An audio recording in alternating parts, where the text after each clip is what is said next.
Okay.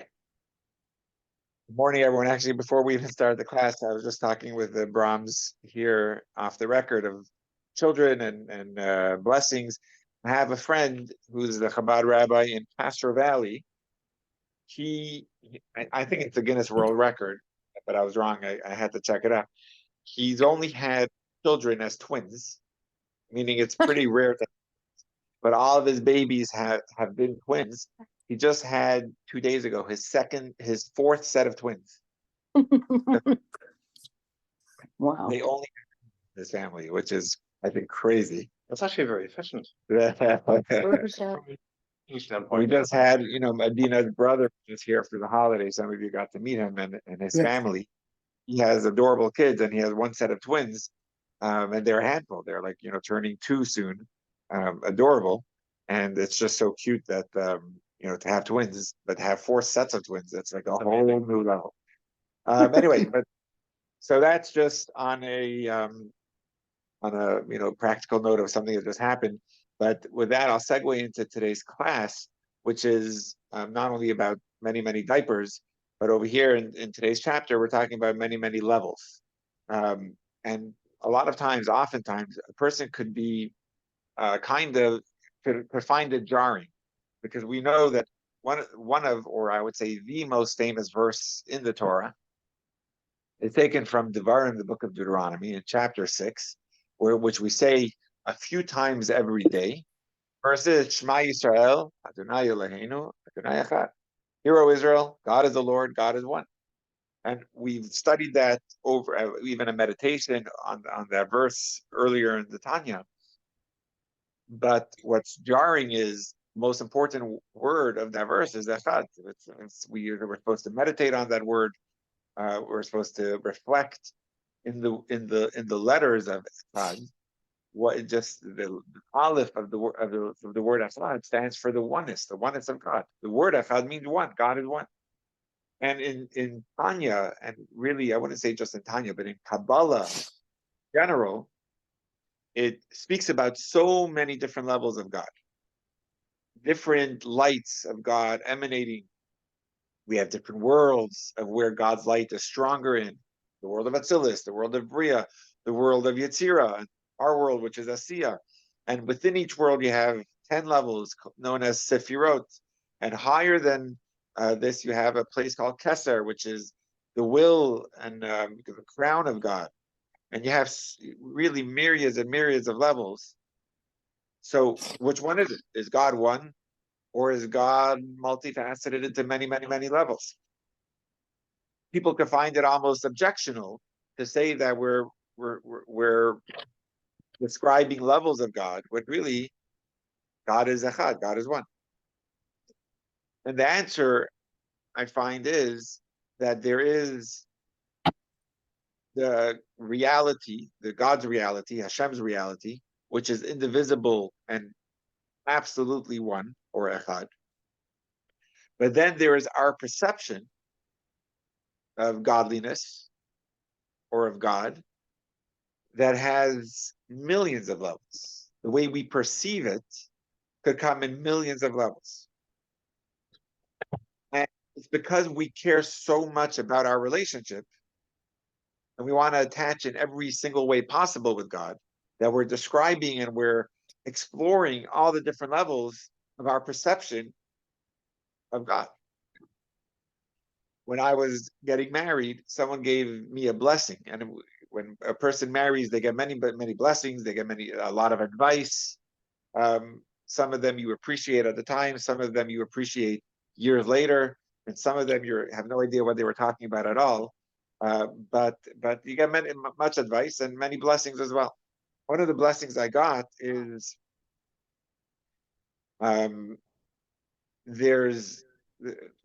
it was so interesting how he worded it. So I'm just going to try to find the right words over here to explain it. He explained that there's three perceptions. There's who you are, the way you see yourself, and the way others see you. And his blessing was that all three of those should be the same. Meaning your true self, the way you are, who you are, should also be reflected in the way you see yourself, and should also come out as a reflection of the way other people see you. Meaning sometimes for the good or for the bad, other people see you differently than the way you see yourself. You could see yourself as the greatest gift to the world, and people see you as a rotten, as spoiled milk. Or the opposite. You see yourself as a nobody, and other people see you as such an important and special figure. And the most important is the way who you really are, and that's a gift of God. That's a holy soul, gold and a diamond. And the blessing He gave me is the three of these should come together. Three of these should have, in Hebrew, it's called the tzad hashava. They should all um, they should all reflect each other. Meaning, you shouldn't be too convinced that you are the greatest gift to the world because there's the way other people see you. But at the same time, you should be seen the way who you truly are, and they should all come together. I hope I'm explaining that. I have a friend who's a Chabad rabbi in Texas, and I found it so funny. Before Passover, we're doing a lot of cleaning, and I found myself on my hands and knees cleaning a piece of chametz that was stuck to the tile in our lobby. And Adina was around, and the kids were around, and I asked Adina to take a picture, and she's like, "Why do you want a picture of you on your hands and knees cleaning chametz, before Pesach?" And because one of the things I want to do is I want to make I don't know how to explain it, but a 6-picture collage, I would say, of the rabbi in action. One of them would be the way my mother sees me, which is in front of a book studying Torah. The other one would be the way my mother-in-law sees me, which is studying with my children, her grandchildren, with my arm around their shoulder in front of a Tanya, and then teaching the next generation, teaching her grandchildren. And then there would be the next one, the way my community sees me, which is counseling other people. And then then it would be the way I see myself, which is cleaning chametz on my hands and knees off the ground. And you would have all these different, the way other people, or the way this person, the way I'm seeing myself, all coming together. Anyway, the blessing I got at my wedding is it should all be true, and it should all blend together. So in this chapter of Tanya it's actually one of the, I think I explained, or it's one of the hardest chapters. We're going to try to make our way through it. We had a few week break because of the holiday, so I just wanted to get us back into it. It's really a hard chapter. We're still going to cover it inside because I don't want to miss it. I don't want to skip it. But we're talking about different layers of God. Ultimately, when we studied a beautiful line in chapter 51 in Hebrew, it's quoted from the Zohar that says, Leis machshava tfisa beiklal, which means no thought to grasp God, which means as much as we ponder and reflect, ultimately we can't understand God. But with all that in Kabbalah, we still explore many, many layers of God, not because that's God, but because that's our perception of godliness. The light of God is what we could appreciate. If you take, for example, the rays of the sun, would you go to the sun and compliment the sun and say, wow, your rays are so beautiful? No, the sun's like, the rays are nothing in comparison to who I am. I'm the sun. But what we could appreciate of the sun is the rays. We can't appreciate the sun himself or herself. We appreciate the rays of the sun. So we want to understand it better. What exactly the solar power that we get is coming from the rays of the sun. What energy is coming from there? What the vitamin D that we get from the sun? Like, we want to appreciate it in all different layers. And the same is also with our perception of godliness. It comes in many, many layers. There's millions and really billions and trillions and infinity amount of levels of godliness and God's light. And in Kabbalah, they refer to godliness as light. In Hebrew, it's called or. It's the light of God that we are perceiving and that what we can appreciate. And throughout these chapters, we're going through different levels. I mean, if you remember, even in the chapters of the 40s, we're talking about in chapter 50, talking about the way it is in the world of Atzilus and making our way down to our world. But it's different perceptions based on the soul level that a person could be at, and the spiritual level that a person could raise himself to. But our dream is to get close to God, and we're almost obsessing on the different levels of God, um, from different angles in our relationship with God, and trying to get close to God Himself. So in this chapter 51 and 52, we're talking about how godliness existed in the times of the temple with a stronger level, and now where we are, how do we relate to God, and the different levels that we can reach, and how we could reach them. So inside we're on 658, if I'm not mistaken, unless someone has a different one, but that's where my bookmark is on. I will read, just before we get into it. I don't know if I read this before, but chapter 52, which is the second to last chapter, the title on this map of the Tanya that was put together by Rabbi Shais Taub, which is brilliant, I think, in how he was able to, navigate through um, um,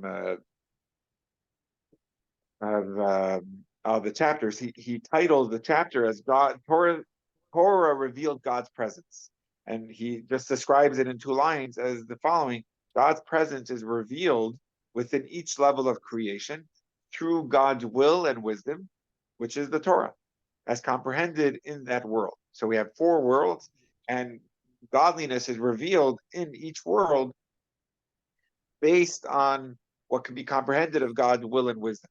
So with that, we'll just segue right away to inside on 658. Let me pull up the Kindle page and make sure we're on the same as my bookmark.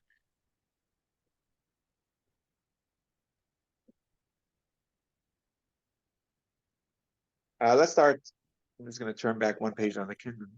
Let's start from the bottom line on the Kindle, or the top of the 658, which is, as we learned in chapter 51, the soul's essential core transcends the body and has no specific location. So we have the core of the person, of the soul, and it's not in one specific place. And we'll go through this a little more in detail, but the main hangout place of the soul will be in the brain. But then you have the essence of the soul that is not limited to the brain or one specific limb. It's essential. It transcends the body, and therefore it has no specific location. But it is the manifest powers of the soul emerging from the soul's essential core that directly energizes the body. So you have the soul that transcends any specific location, but then you have the manifestation or the power of the soul that comes from that essence of the soul that energizes the body, and that's found in the brain. And these powers begin their emergence in the brain area, they enter the body itself. Since man is created in the image of God, the above precisely reflects the spiritual unfolding through which God energizes the world. The essence of God's blessed infinite light transcends everything. It's only His powers that emerge from the infinite light which energize the universe. The initial emergence of these powers occurs in God's mental energies of will, which is Chachma, Bina, and Das. So figuratively speaking, God's powers also emerge first in His brain, as is the case with the just one second, should be better. Okay, so just to make sure that's clear, I mean, we're going through some pretty deep ideas, but just to try to explain it, the way we relate with ourselves and with others is through our soul. The way our soul comes into our body, there's 3 different levels. One is the essence of the soul that is non-composite, and it's essential, which means it's the core of the soul that transcends any specific body part. But then the way the soul is able to relate to ourselves and to our world and our people, it has to come through, emerges through the brain, and from the brain into the body. So similar to that, you also have the experience of godliness in our world. You have the infinite light of God that transcends everything. That's like the the way we would relate to it as the essential core of the soul that transcends the body. But then you have the emergence of godliness or godly light, of that infinity of godliness that comes into God's will and wisdom, which is his mind, his brain, which is the Chachma Bina and Das. And from there, it'll go into the rest of the world. And these divine brain energies so even though we're not talking about our brain over here, we're talking about God's brain, which is Chachma Bina Das. It's referring to it as divine brain energy, which is a cool term. It takes expression in the Torah. God's Chachma Bina Das, and its mitzvot, God's will. As the Zohar teaches, the Blessed Holy One looked into the Torah and created the world.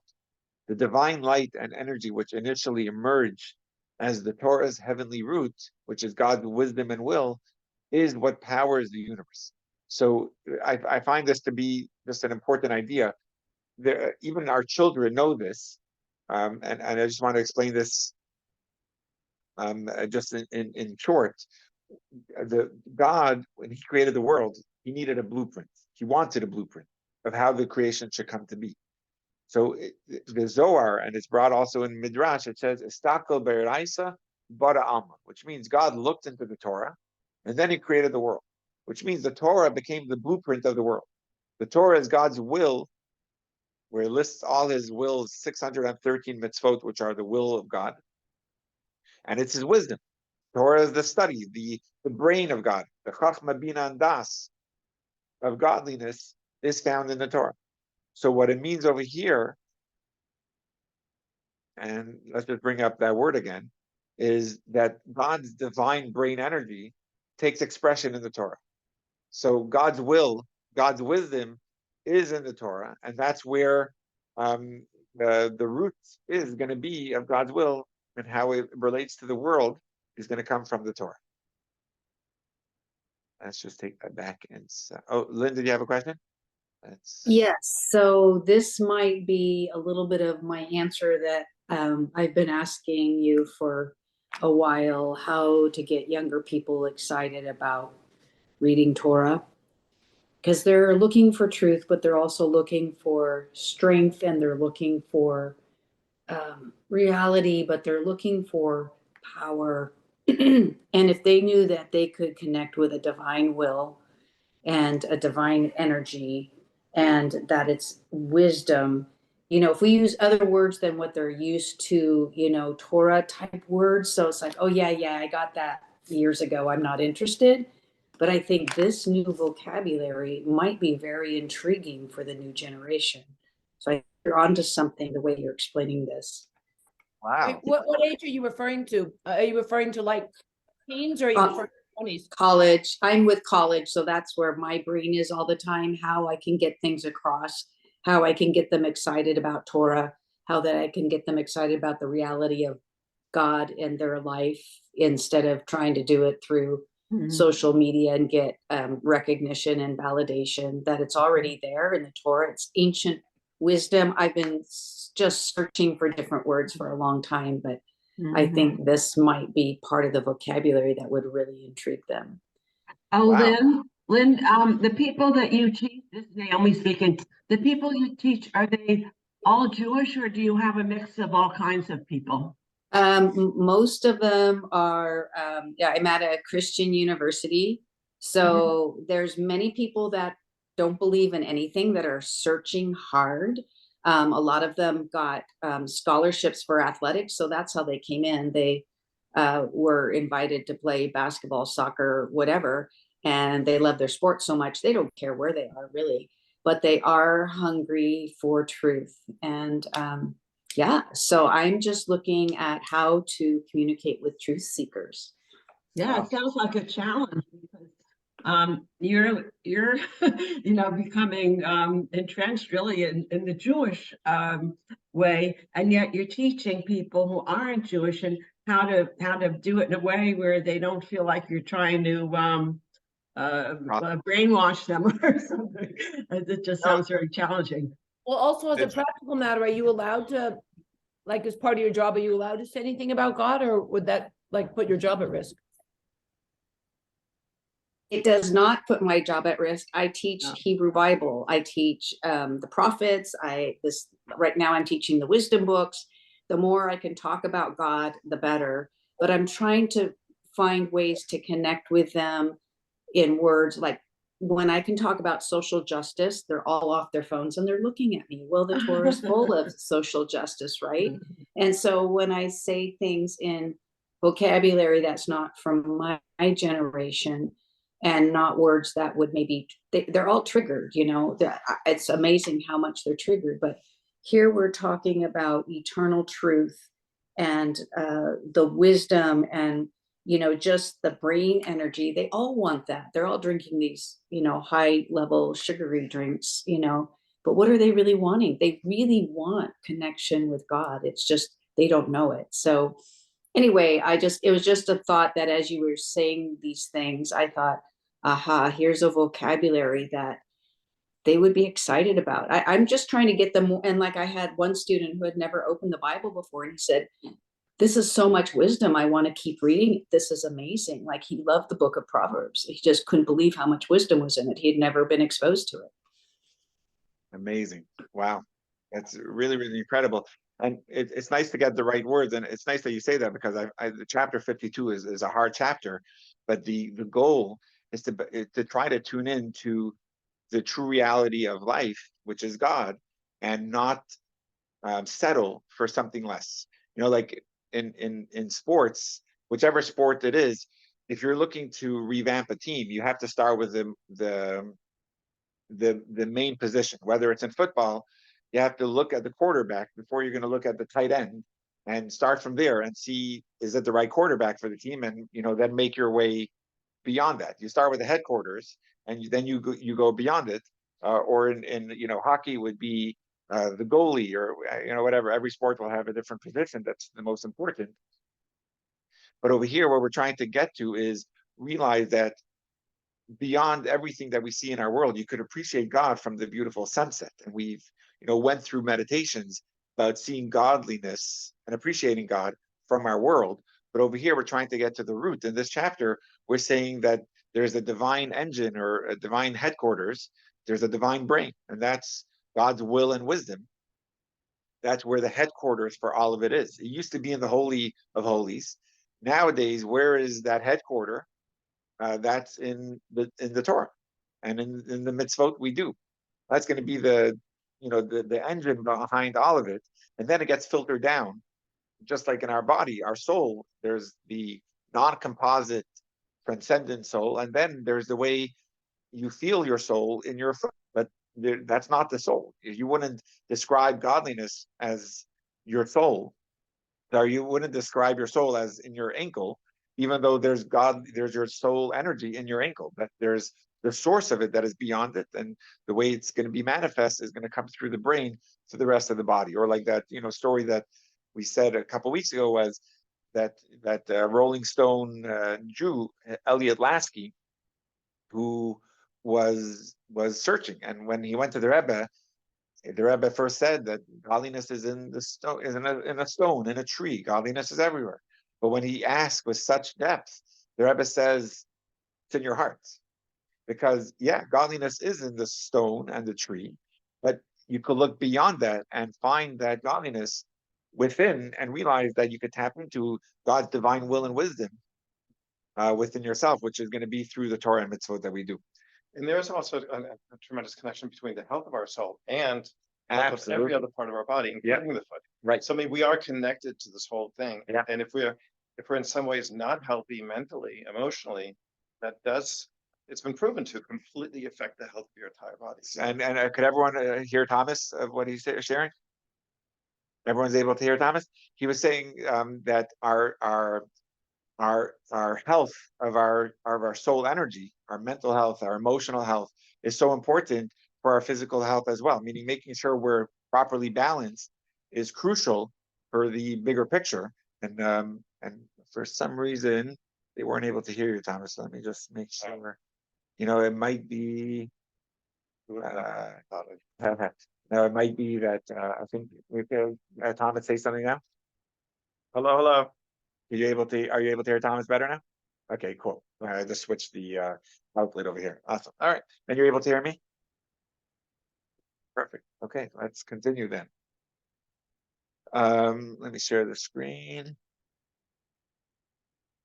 It's interesting. Usually the chapters are always filled with Hasidic thoughts or sidebars of little nuggets, but in this chapter it doesn't have any because, like I told you before, it's quite deep ideas that and dense, but we're slowly making our way through it. As Zohar teaches, we said that. Okay, so the bottom paragraph in the Kindle, and two-thirds of the way down, 658. And the disclosure of this total energy flow is the source of energy which the worlds eventually receive. Each detail of each world eventually receiving an individualized measure of light, which spreads out and shines from this energy source, which is the divine brain as expressed in the Torah, in a similar way. For example, that light rays emerge from the sun. And in the same way that powers emerge from the brain for the body's parts, as mentioned above in chapter 51. So it starts in the sun, but then there's all these these rays of the sun that are extending to the next place, to the world, or from the soul, how it goes into the powers of the brain that go to the different body parts. Again, we are speaking here of phase 2, where individualized powers have emerged from the blessed infinite light, but they haven't yet entered the universe. And this phase 2, so again, just to remind us, because it's been a few weeks, we basically broke it up into 3 phases of godliness. You have the essence of godliness, that is, the Tanya is comparing it to the non-composite transcendent soul that is beyond being broken up into body parts or extending or merging into feelings and communicating. That's the godliness, the way it is in his infinite light.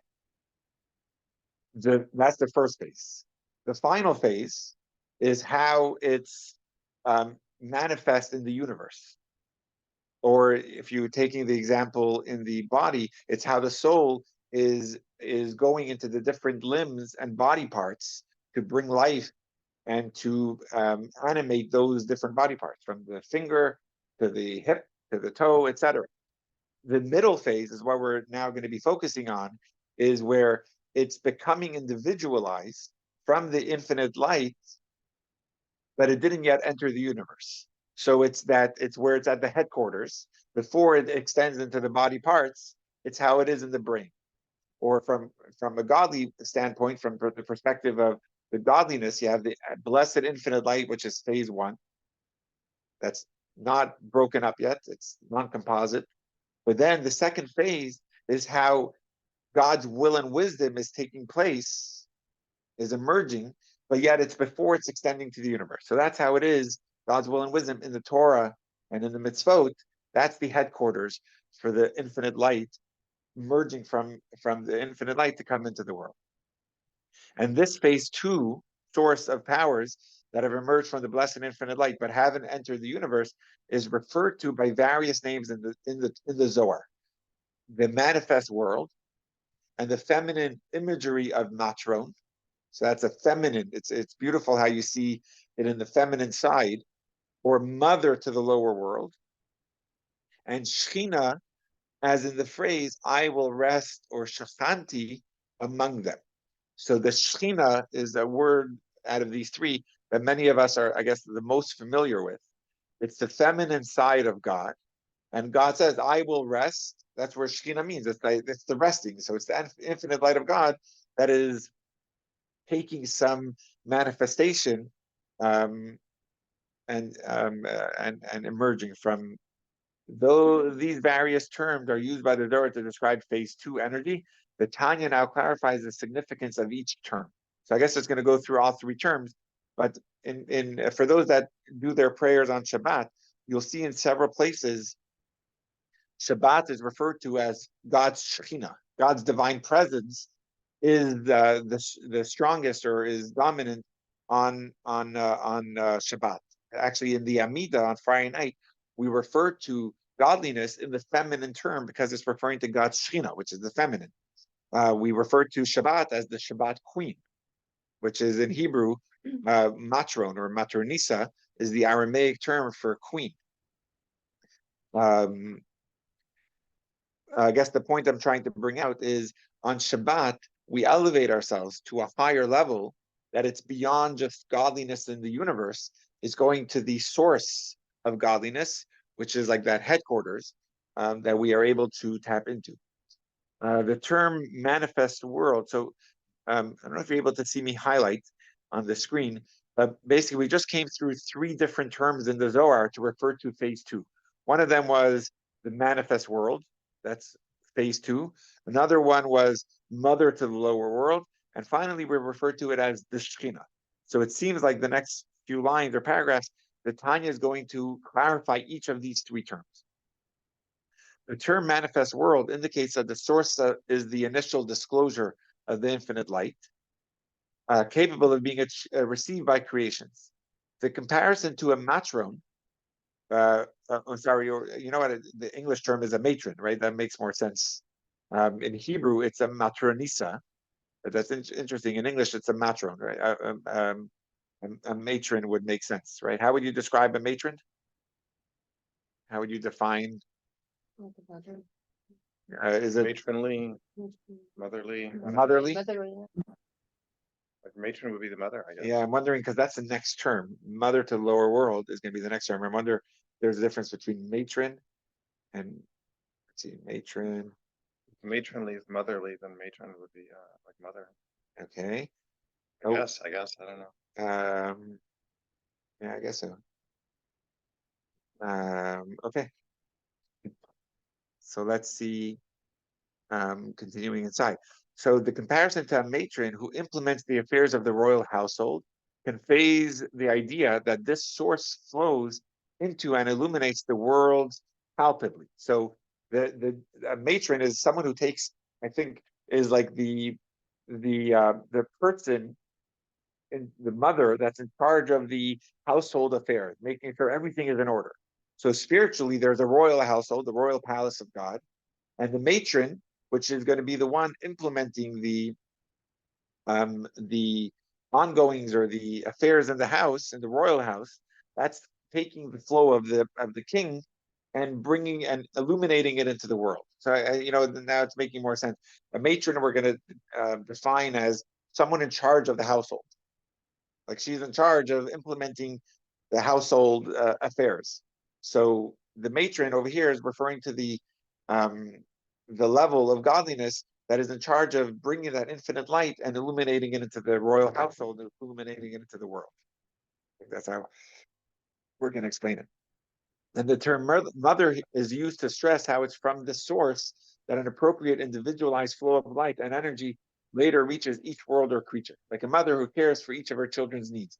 And I just saw this so clearly this morning, when we're making our kids' lunches for school, one of our kids was like sad that she didn't have what she wanted in her lunch. The other kids had it and she didn't want it, but that's what everyone was taking, and she just felt she needed the same. Is it hard? And yeah, and then Adina came and took care of it, make sure she had what she wanted, and she wanted a cheese stick and not this applesauce, whatever it is. But it's that maternal instinct that she has, that she's able to individualize it to see what's best for this child and not just one size fits all.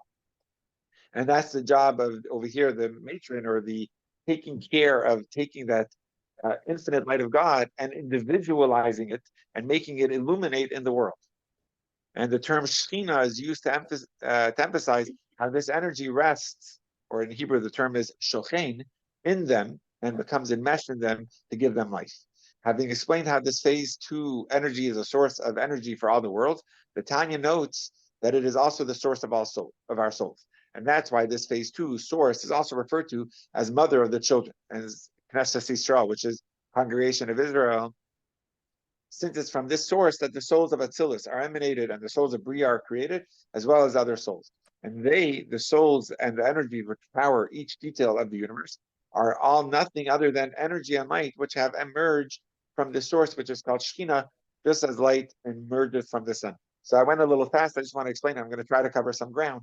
But the point over here, what we're saying is this: our souls, whether from Atzilus or from Bria or from whatever world, how is it coming into play? How is it being emerged? Is coming through the Shekhinah.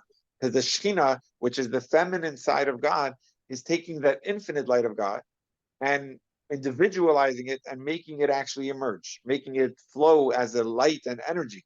So that's the Shekhinah of God, and that's where our souls are then able to come from. So The point, Rabbi, so would this be like when we light Shabbat candles and bringing the light into the home from the light of God and then individualizing it to our personal home and family and taking care of the children and the things that need to be taken care of in our home?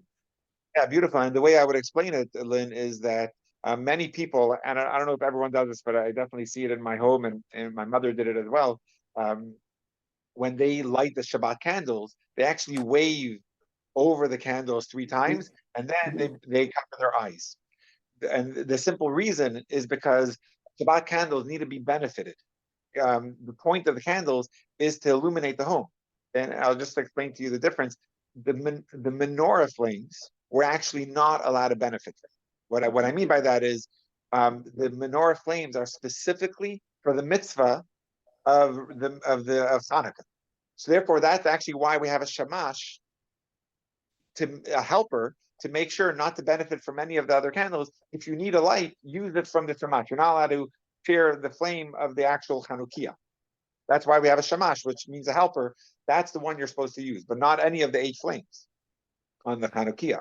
Whereas the Shabbat candles are meant to benefit from. It's supposed to bring light. You're not allowed to touch the light because it's Shabbat, and you're not allowed to actually touch flames on Shabbat, but you're supposed to benefit from that light. So the first thing we want to do is put our hands over it, feel the warmth, and then benefit from it by bringing it towards you.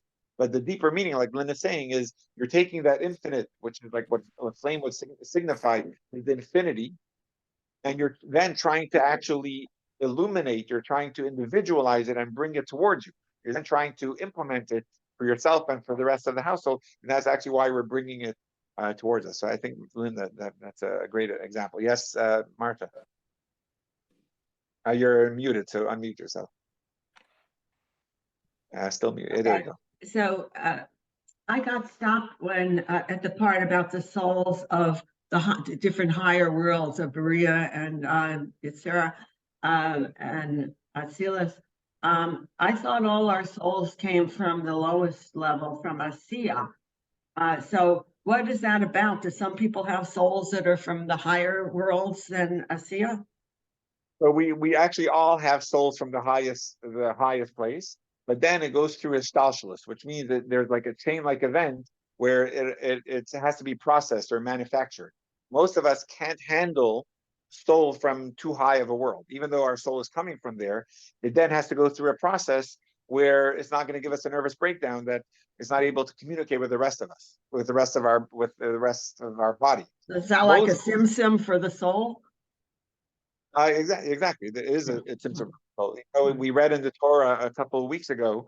I think in the beginning of March, we were reading in the Torah portion of Kisisa, where Moses, after receiving the Torah from God and came down the mountain, he had to put a veil over his face. Yeah. His face was shining so strong that the Jews weren't able to even look at him directly, because his light was radiating directly from Atzilus, but for the rest of us, we weren't able to, it was too strong for us.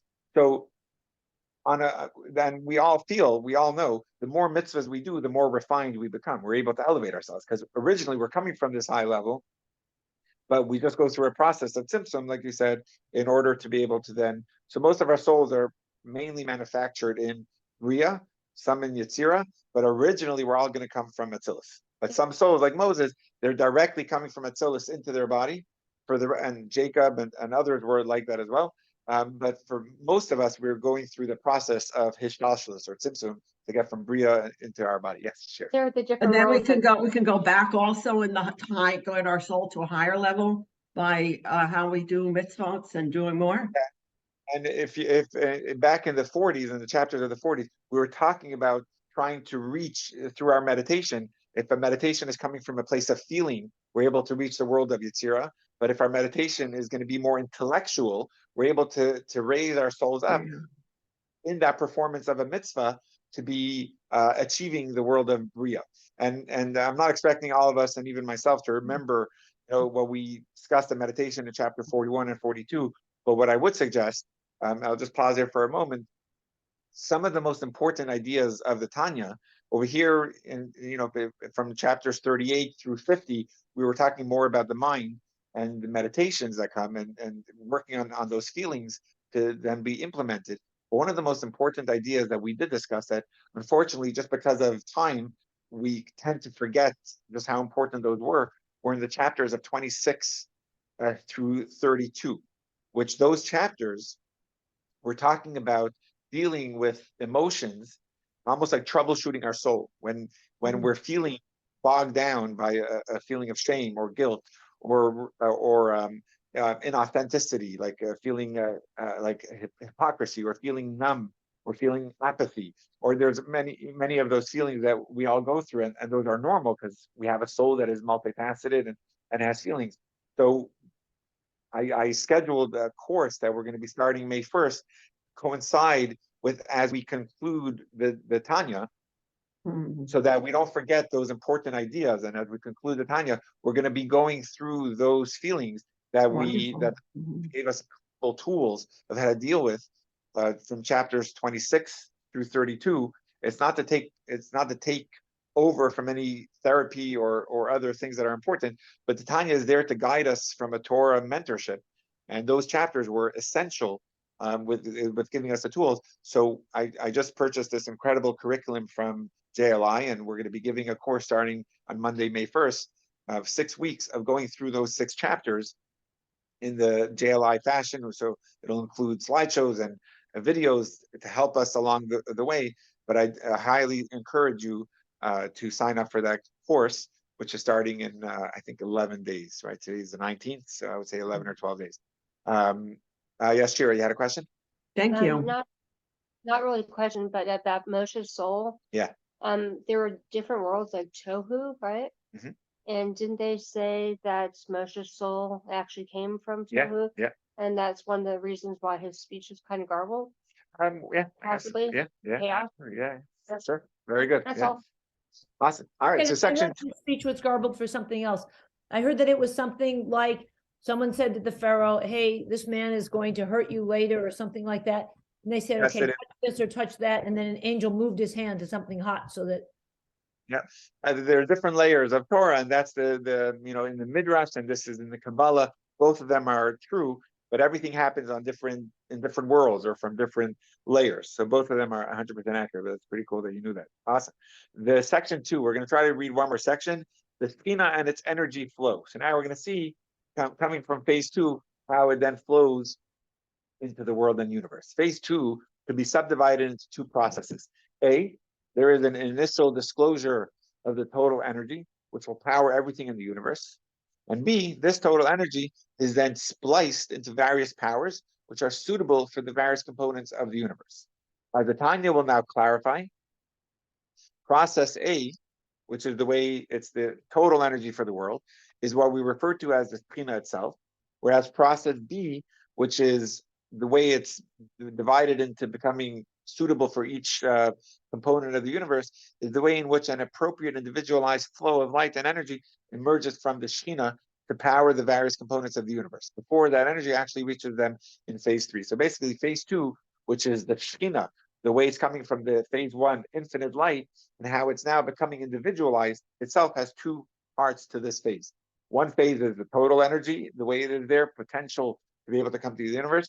But the second phase, the second part of this phase, is going to be the way it's being broken into to become appropriate and suitable for each component of the universe.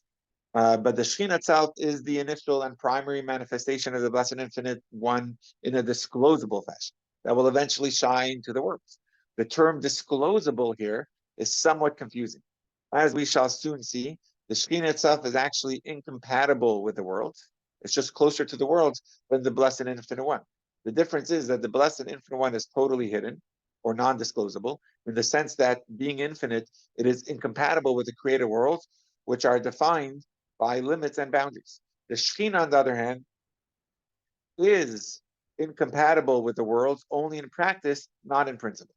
Think of it as music that's so loud it would burst your eardrums. But if you would just turn down the volume a bit, then you would be able to hear it. So is the music incompatible? In principle, no. Just in practice, it's too loud. All you have to do is tone it down, lower it, and then it is compatible. So the Shekhinah is compatible with the world as long as you tone down the energy. So let's see, we don't want to tone down the energy, so let's see how we do that. That's why the Tanya refers to the Shekhinah of light as disclosable, not because the world are able to access it, but because it's sufficiently diminished to be a starting point for the universe. The Shekhinah itself is the root of all the energy flows that are found in all the worlds. Since all the energy in the world is nothing other than light, which has emerged from the Shekhinah like light emerges from the sun.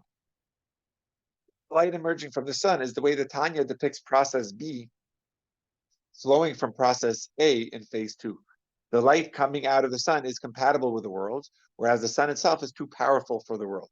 So you have light coming from the sun is making it compatible with the worlds, whereas the sun itself is not compatible.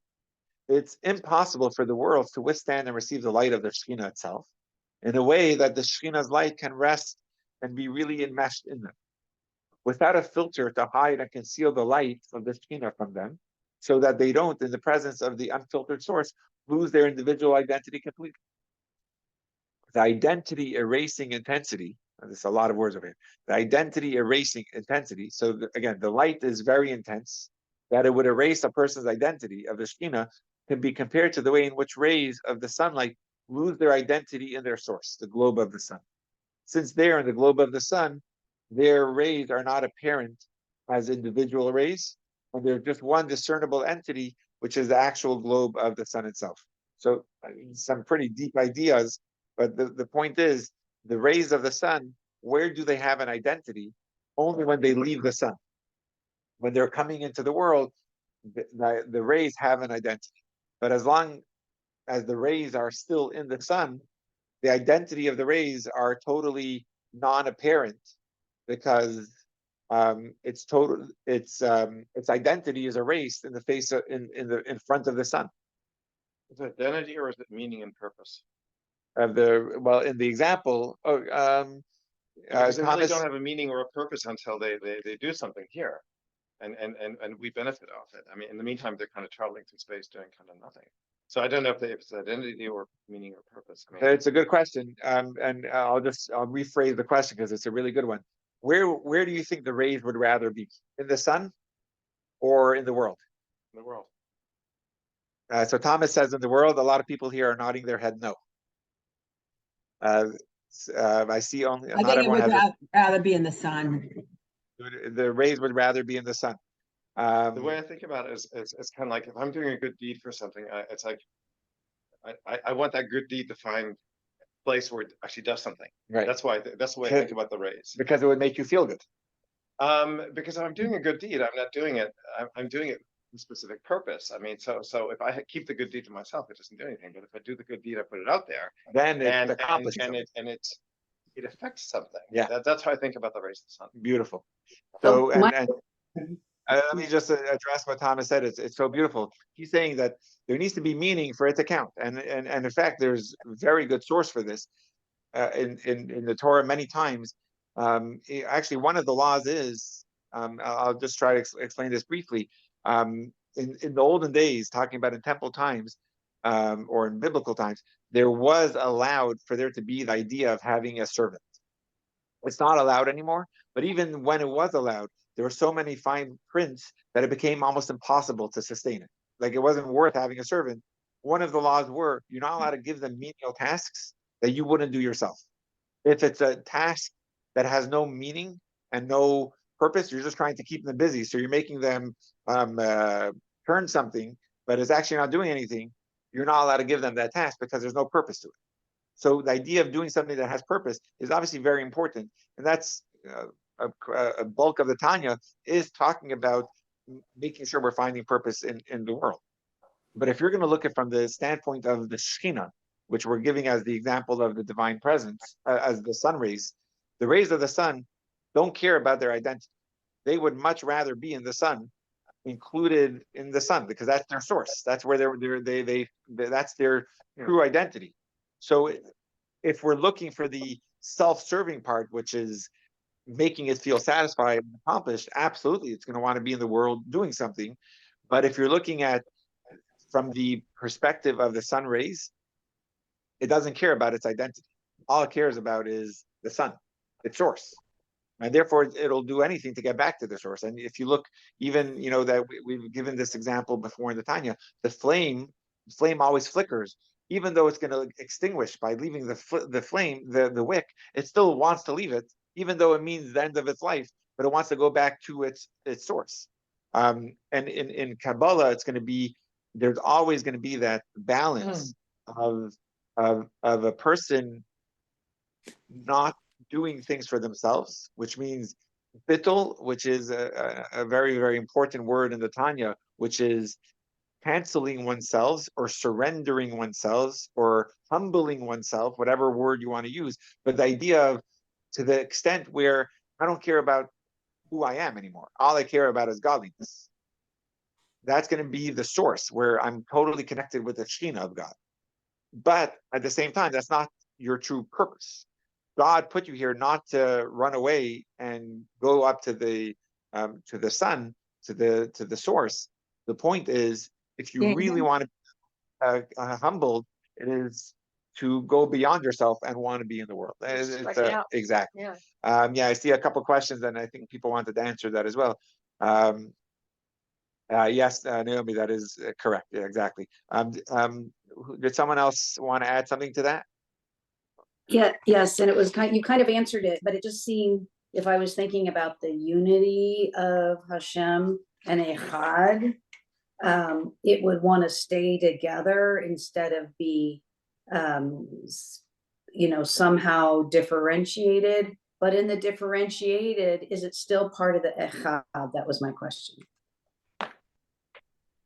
So it's beautiful. The word echad, which would mean one, there's a better word to refer to God's oneness, and that would be yachid.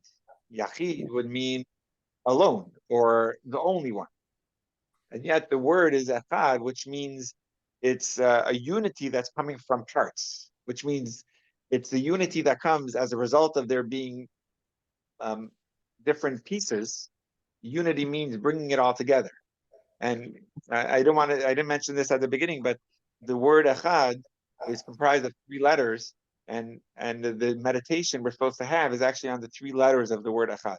The aleph of the word echad comes from the oneness of God. Aleph is one, and it refers to the oneness of God. But the chet, which is the second, the chet, which is the second letter of the word echad, equals the number 8.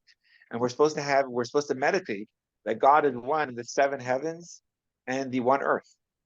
So we're acknowledging that there's 7 heavens and there's an earth, and through it all, we're supposed to bring it back to the oneness of God. And then the Dalid, which equals the number 4 in Hebrew, is referring to the 4 directions, that God is one in all directions. So it's not denying the directions, but it's in all of that, including it in the oneness of God. So there is differences, and there are pieces, there are parts, and echad would mean bringing it all into one, bringing it all back to the source, bringing it all back to the luminary, I guess, would be the source over here, the sun. All right, with that, we will end today's class. We're on section 3, just for us to keep note for next week. And hopefully, right, section 3? Yeah, okay, cool. Well, definitely it's a big chapter and making our way through. All right, everyone, have a great Wednesday, and hope to see you all next week. Bye, everyone. Thank you. Thank you. Thank you, everybody. You're out.